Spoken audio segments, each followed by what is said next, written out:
Thanks for joining us. My name is Ibrahim Sani. In the studio is Elena Jani, the CEO of Greentech Malaysia Alliances. We're going to be talking about IGEM, the 14th edition of it, and the theme. Elena, thank you very much for coming over. Thank you. Let's run through with the most basic question, IGEM 2023. What is it all about? Right. So IGEM, it stands for International Green Technology and Eco Products Malaysia. It's an exhibition and conference. We started the conception and also the realization of it in 2010, and it's our 14th edition this year. So IGEM is the largest trade event for green technologies and eco products for Southeast Asia, and we're looking to expand a lot more through our regional partnerships, and at the same time it's also the platform for everyone to congregate and convene to talk about net zero pathways in ASEAN. Let's talk about the 14th edition of it. What have you learned over the past 13 editions, and what is the difference here for this year? So for the past 13 years, IGEM, it has always been a flagship event under our ministry. Our ministry right now, it is the Ministry of Natural Resources, Environment and Climate Change. And we, Malaysian Green Technology and Climate Change Corporation, MGTC for short, we have been the implementing agency for the past 13 years. So the difference that we've seen, that we've realized from 2010 to now, is that with the country's pledge to go for net zero that was made in October 2021, to be a net zero greenhouse emissions country as early as 2050, we started the theme of race towards net zero, last year's IGEM 2022. So this year, what's the difference that we're looking at in terms of the 14th edition? We're looking at leadership for climate action. We want to see investment pledges. We want to see actual project pledges and actual climate action initiatives to actually realize our country's net zero pledge by 2050. The most important thing, at least in my opinion, and you feel free to disagree, is that at the cabinet level, for the first time in our history, we're taking this very seriously to a point where you're changing the name or adding on the name of climate change in the Natural Resources Ministry. Do you feel that it is as important as it is the way I presented it, or do you feel that it's just cosmetic and people are not necessarily going to be moved by this cosmetic change of name? Understand. So actually it is not just a cosmetic move, it's actually a very pivotal move that's made by the government right now, the unity government. This is where we are finally seeing that both the adaptation and the mitigation side of climate change is under one ministry. And at the same time, the two most important utilities are also under the one ministry, which is the utility of the power and energy sector, as well as looking at the utility of water. So with these two utilities under this one ministry that we have right now, we also have our natural resources, our environment department, as well as the climate change department. This is where we're starting to see a more cohesive and concerted effort, and we are all one voice in terms of achieving our net zero targets. The A to Zero initiative that is going to be done by the ASEAN Summit, and of course what you guys are doing right now is actually quite pivotal. We're also looking at how the National Energy Transition Roadmap is going to be implemented and executed, and has to be read in tandem with the A to Zero initiative. These are all mammoth tasks that needs to be achieved. Do you feel that the NREC ministry has the wherewithal to actually get it done? Yes. So, very good question. I think under the leadership of our Minister, YB Nik Nazmi, NRCC is definitely geared towards achieving those targets that are set within not only the National Energy Transition Roadmap, but also our Malaysian Energy Transition Outlook, METO, and as well as the targets and also the conversations that's going to happen at A20 that will be the platform to realize this. So A20 ASEAN, how it came about is that at the IGEM 2022 last year, MGTC, we were approached by our partners from Singapore. So our partners from Singapore, the name is Constella. They are Temasek's subsidiary. They are looking at actually which net zero events that we can co-create and also work together within ASEAN to promote Asia's net zero pathways. So this is where we were approached by Constella with the idea mooted to co-create this brand called A20. A20 is a short form for Accelerate to Zero ASEAN. So this is where one of the key messages that came out of Energy Asia back in June early this year is that the world will not be able to achieve net zero without Asia achieving net zero first. So we are looking at IGEM and the A20 are actual platforms to actually generate multi-billion-dollar potential investments to look into all these potential net zero projects in Asia that we are actually garnering to actually push for our climate action initiatives collectively. So Constella and you guys are actively trying to push forward the A20 ASEAN conversation. IGEM 2023 seems to be the most optimal conversation to be had in this. Do you feel that you can achieve those kind of lofty targets that you set upon yourself in IGEM 2023? So the targets that we have in IGEM, we've always been guided by the same 4 parameters.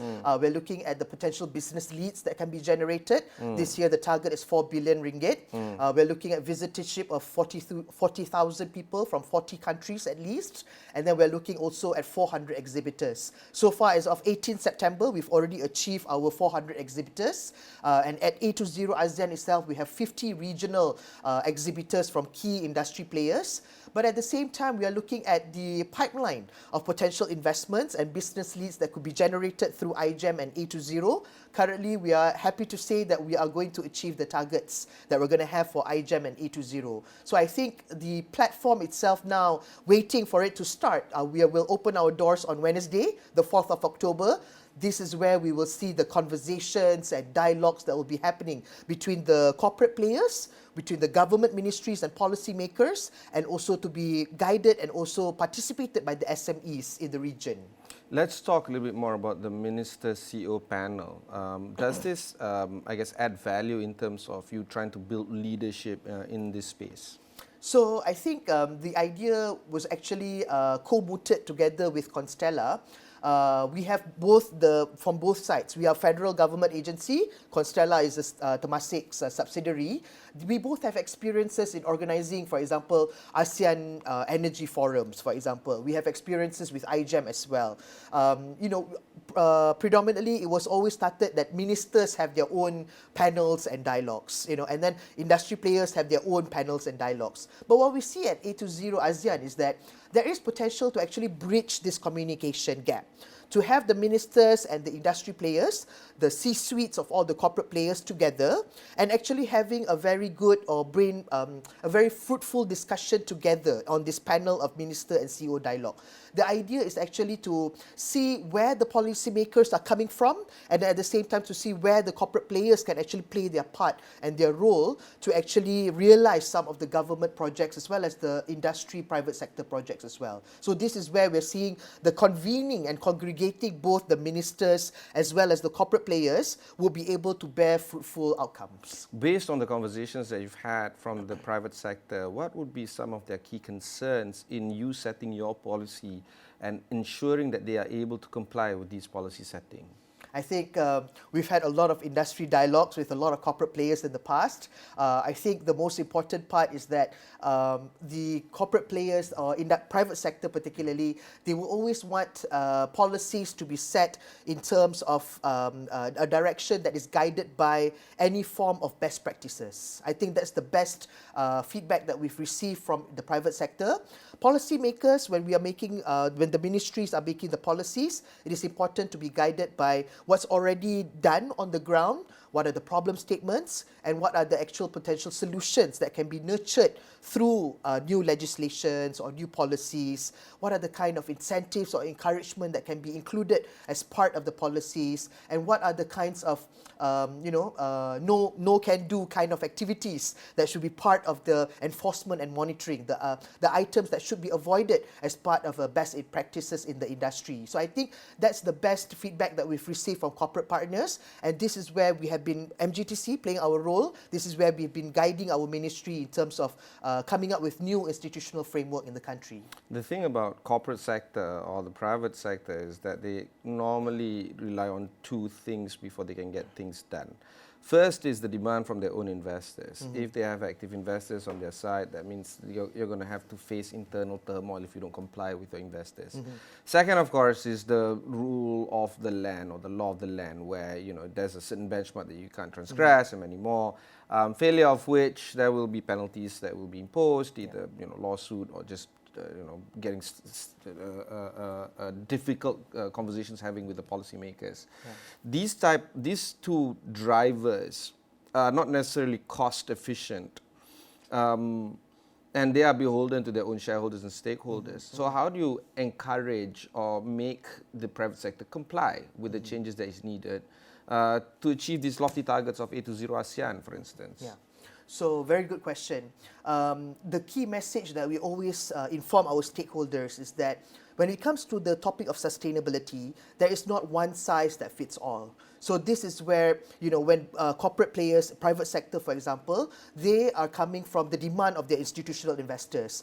Based on the demand from the institutional investors, they must be guided by certain frameworks that they need to report to. So I give, for instance, public listed companies, they adhere to the reporting standards of GRI standards. So based on the GRI standards and what are the parameters that needs to be done in terms of ESG reporting, and looking at particularly the environmental pillar, this is where they need to actually be innovative in terms of how they want to actually achieve the demands of the reporting and compliance, but at the same time meet their bottom line in terms of potential investments need to be made, operational expenditure to be saved, or even though looking at the long-term viability of the business plan that they're going to do, and at the same time also aligning to national agenda interests as well as guiding frameworks and legislations. So this is where it is a mammoth task to be done, but to be understood that this is a mammoth task that is being undertaken by all of us. I can feel the genuine effort by some of the corporate players in order to achieve net zero targets alongside you guys. Yep. But also I understand the internal constrictions that they face to get the job done, because transition is never an easy, never a cheap job to be done. They can do hard job as long as it's profitable at the end of the day, but it's never cheap. So the kind of investments that is flowing into this kind of effort must be, monumental for them. Are these the kind of conversations you're having with the corporate sector? Yes, definitely. So I give, for instance, the potential of A20 as a multi-billion-dollar gateway platform for projects in Asia. We're looking at, for example, ASEAN. ASEAN is going to collectively aim to increase the share of renewable energy in the total primary energy supply to 23% by 2025. So, for example, in Malaysia, our RE capacity right now in Malaysia is at 23% at about 8,520 megawatt. So in order to achieve this target by 2025, Tenaga Nasional, for example, aims to increase the amount to 14 gigawatt, which is close to pledges of investment close to 20 billion ringgit per annum between 2022 to 2024 to hasten the transition. So this is the kind of numbers that you can see in terms of transitioning, for example, for just energy. But definitely looking at this, when it comes back to your question, this is looking at there needs to be an internal champion. There needs to be the thought leaders must be guided in a way that they are guided by these targets, they understand the risk and also the investments that need to be made, but at the same time to look at sustainability and this just transition as a form of opportunity, as a form of business opportunity. This is where, yes, investments, capex investments need to be done now, but where would be the savings would be coming from? Where would then be the long-term benefits or sustainability savings that we'll be able to see for the long term? So this is where there needs to have a balance. And that's why Rafizi Ramli is talking about 10 catalytic wide-ranging projects that might be able to attract up to 1.85 trillion ringgit investment by 2025. Let's assume that we can indeed get 1.85 trillion ringgit investment over the next 7 years. Is that it? Yeah. About that. So 1 year per year is like 200-300 billion ringgit investment. Yes. It's so monumental, don't you feel? And do you feel that we have what it takes to attract 200 billion ringgit investment every year for the next number of years? Is that a possibility? So I think from the perspective of definitely, the sector and also the corporate players that we've been working closely together, when you talk about, say, for example, an average of 200 billion per year, we're looking at even domestic direct investment. Tenaga Nasional itself is looking at 20 billion per annum in terms of investment for just Tenaga energy. alone. Just Tenaga alone. Yeah. So if you're looking just at domestic DDI, if you look on pipeline on average, you need at least just 10 domestic players, our big corporate players, our GLCs or GLICs in Malaysia to do that kind of investment. But we're not just banking all our eggs in one basket. We are definitely promoting a lot of FDI to come into Malaysia. So this is where, with the announcement of Malaysia becoming a renewable energy investment hub, we're looking to export potential renewable energy, that we're looking at the region. At the same time, of course, the incentives that we're offering to FDIs, we are looking at a more pipeline coming from FDIs as well. And this is where IGEM and A20 becomes the platform to attract and activate these impactful networks.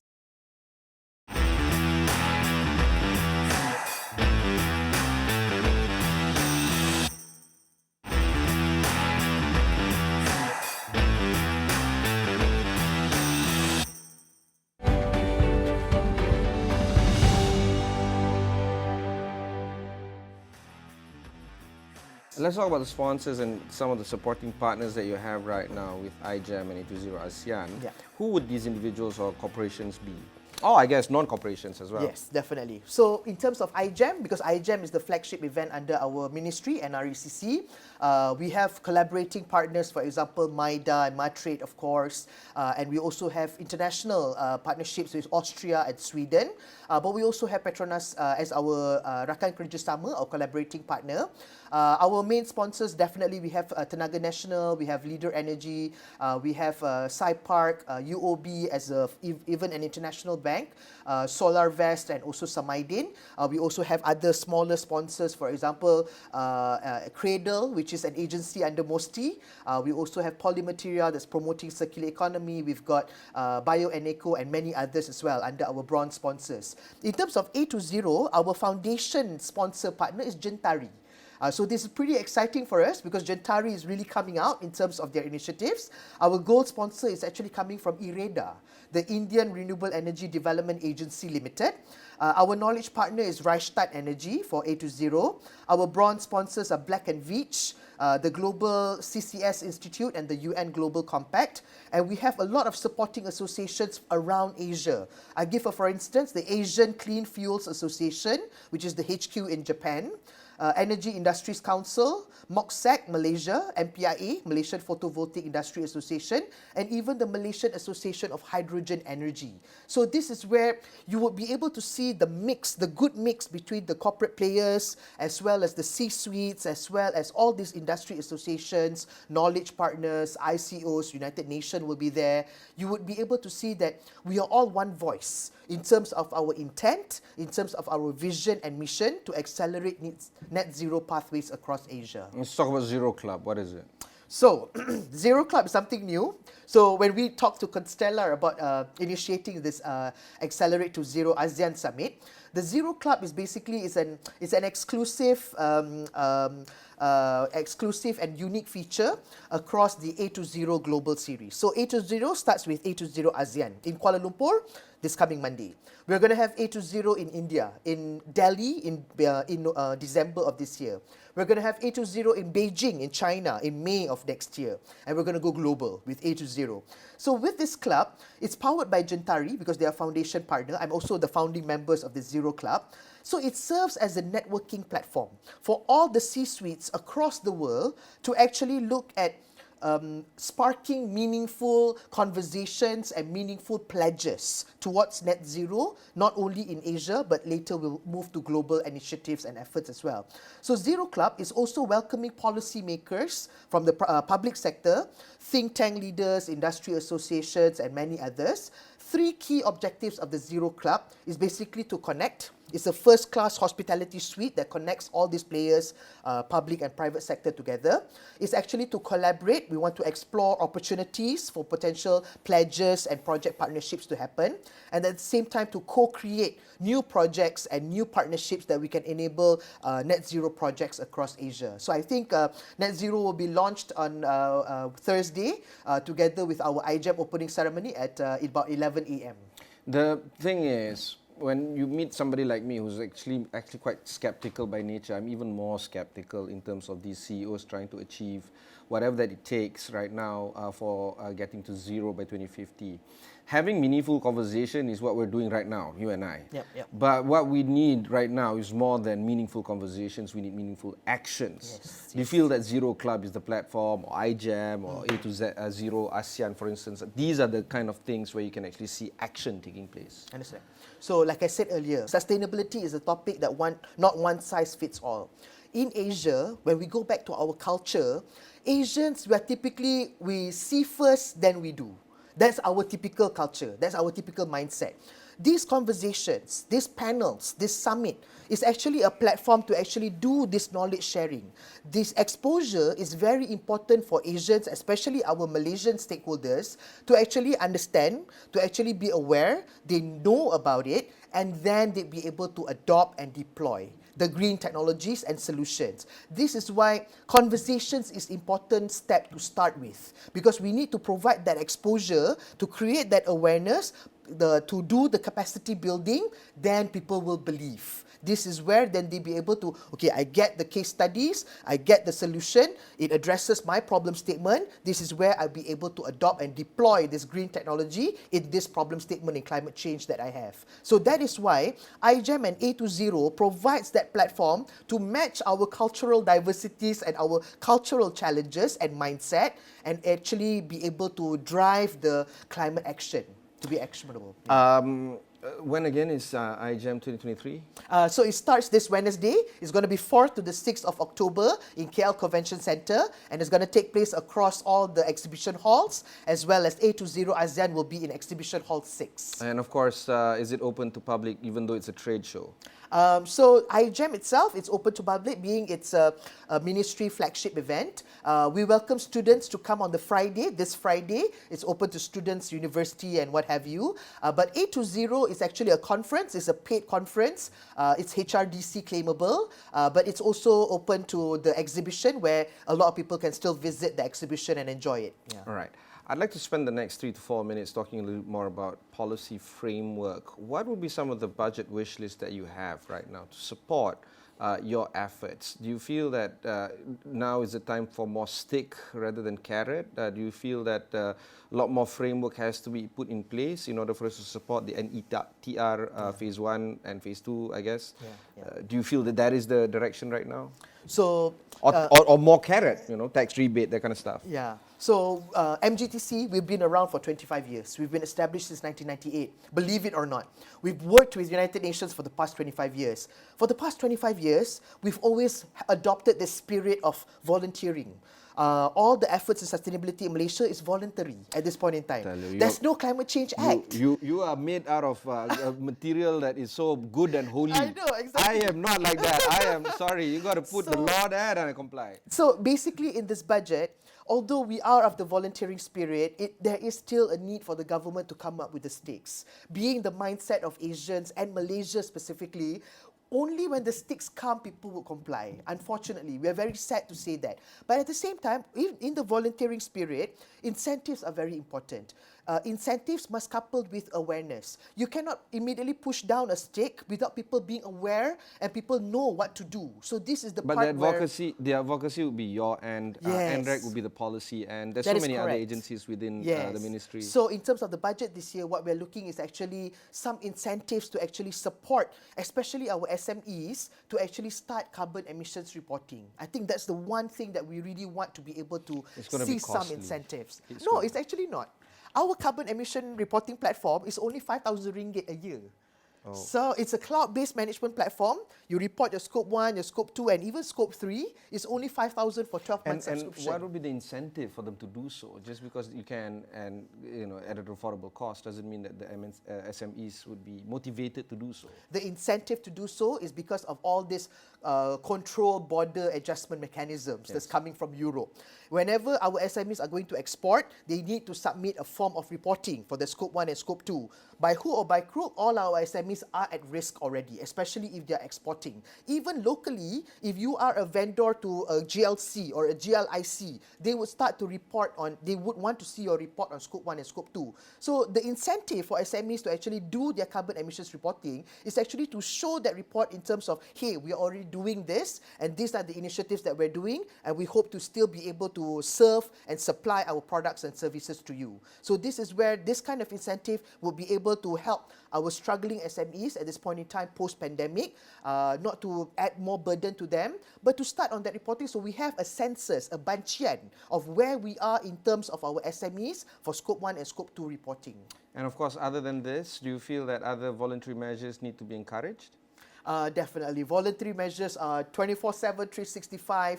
I think there needs to have a consolidated effort among all government agencies in Malaysia to actually be guided by kelestarian, ekonomi madani, to look at the sustainability chapter and also themes of ekonomi madani, and to uphold it together under one voice and one vision under one country. Let's talk about the sticks. Yeah. What would be the kind of compulsory measures that should be introduced, at least in this budget, that you feel that could move the needle to zero greenhouse emissions? I think one of the items that is very pivotal and is very much pushed upon by our Minister, YB Nik Nazmi, is definitely energy audit.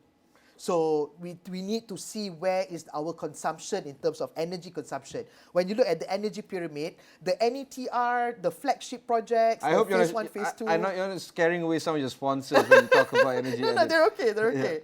Because the idea is actually, when you look at the energy pyramid, we need to look at energy efficiency first before we look at renewable energy. So I think that is something that is required, where people look at where they are in terms of their energy consumption. Even with a HR initiative, for example, they have energy squad in their office or something like that to monitor energy consumption. That alone can already save 5% of energy consumption. So I think in terms of sticks, I think that is something that has been long awaited. I am fully in support of that, by the way. You know, before people talk about carbon tax, I said you can't tax something without being audited. Yes, that's correct. People jumping the gun right now. Yep, Okay. definitely. Final word before we conclude our conversation? I think we want to thank AWANI for inviting us for the interview, but we want to also invite everyone in Malaysia, in the region, to come to our IGEM 2023. We'll be on the 4th to the 6th of October in KL Convention Centre, and be part of our green movement in Malaysia as well as the region, and push these net zero initiatives together. Thank you very much. That was Elena Jani, the CEO of Greentech Malaysia Alliances in Berhad. You can find out more on these type of conversations on the AWANI Green Journey, so do check that out as well. My name is Ibrahim Sani. Catch you in the next one.